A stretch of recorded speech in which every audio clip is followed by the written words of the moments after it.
Assalamualaikum warahmatullahi wabarakatuh. Anak-anak, pada materi kali ini kita akan belajar masa penjajahan bangsa Eropa di Indonesia. Pada akhir abad ke-15, bangsa Eropa berusaha melakukan penjajahan samudra termasuk di Indonesia. Adapun faktor-faktor pendorong penjelajahan samudra antara lain yang pertama, adanya keinginan mencari kekayaan atau gold. Kekayaan yang mereka cari yang terutama adalah rempah-rempah. Di Indonesia ini kaya akan rempah-rempah. Pada abad 15, rempah-rempah ini harganya sangat mahal, semahal harga emas. Mereka sangat membutuhkan rempah-rempah untuk industri obat-obatan dan bumbu masak. Selanjutnya, faktor yang kedua yaitu adanya keinginan menyebarkan agama atau gospel. Bangsa Eropa juga ingin menyebarkan agama kepada penduduk daerah yang dikuasainya. Tugas mereka ini dianggap sebagai tugas suci yang harus dilaksanakan ke seluruh dunia dan dipelopori oleh bangsa Portugis. Yang ketiga, adanya keinginan mencari kekayaan atau glory. Di Eropa ada suatu anggapan bahwa suatu negara yang mempunyai banyak tanah jajahan, maka negara tersebut termasuk dalam negara yang jaya.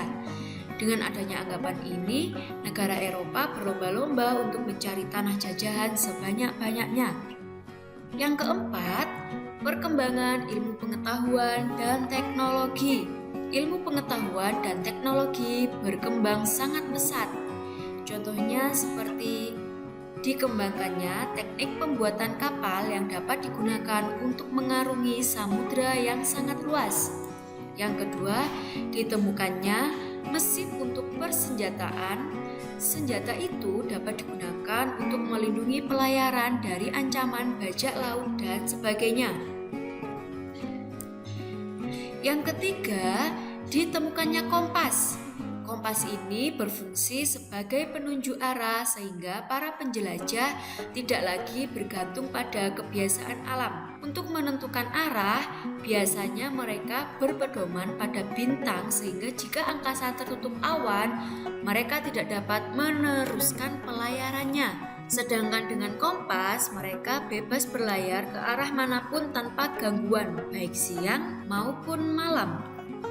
Di sini Budi akan menjelaskan yang pertama penjajahan Portugis. Nah, bangsa Eropa yang pertama kali melakukan penjajahan dimulai oleh bangsa Portugis. Kapal mereka pertama kali mendarat di Malaka pada tahun 1511. Portugis datang untuk ke Maluku pada tahun 1512.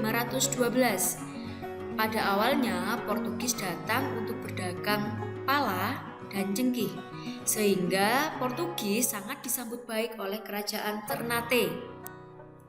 Pada tahun 1522, Portugis membantu kerajaan Ternate mendirikan benteng untuk menghindari serangan dari kerajaan Tidore yang dibantu oleh Spanyol. Spanyol dan Portugis ini bersaing untuk menguasai perdagangan rempah-rempah yang ada di Maluku. Pada awalnya, Portugis ini sangat diterima baik oleh raja setempat dan diizinkan mendirikan benteng. Namun, lama-kelamaan rakyat Ternate mengadakan perlawanan karena satu, Portugis itu sangat serakah. Yang kedua, Portugis ikut campur dalam pemerintahan. Yang ketiga, membenci agama rakyat Ternate. Yang keempat, bersikap sewenang-wenang. Selanjutnya, rakyat Ternate dipimpin oleh Sultan Hairun bersatu dengan Tidore melawan Portugis, sehingga Portugis sangat terdesak. Pada waktu terdesak, Portugis mendatangkan bantuan dari Malaka yang dipimpin oleh Antoni Galvo, sehingga Portugis mampu bertahan di Maluku. Pada tahun 1565, rakyat Ternate bangkit kembali di bawah pimpinan Sultan Hairun. Portugis berusaha menangkap Sultan Hairun, Tetapi rakyat bangkit untuk melawan Portugis dan berhasil membebaskan Sultan Hairun dan tawanan lainnya. Tetapi Portugis melakukan tindakan yang sangat licik dengan mengajak Sultan Hairun berunding. Dalam perundingan itu ternyata Sultan Hairun ditangkap dan dibunuh. Perlawanan rakyat Ternate dilanjutkan di bawah pimpinan Sultan Ba'abullah, putra dari Sultan Hairun. Pada tahun 1574, benteng Portugis dapat direbut dan pada akhirnya Portugis memonopoli perdagangan serta ikut campur dalam urusan kerajaan.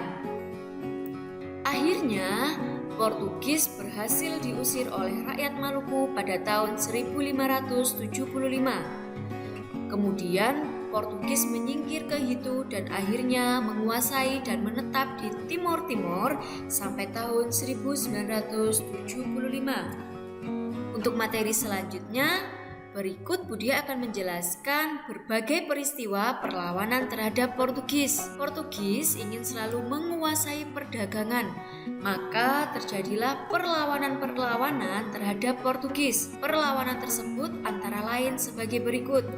Yang pertama, ada Sultan Ali Mukhayat Shah pada tahun 1514 sampai dengan 1528.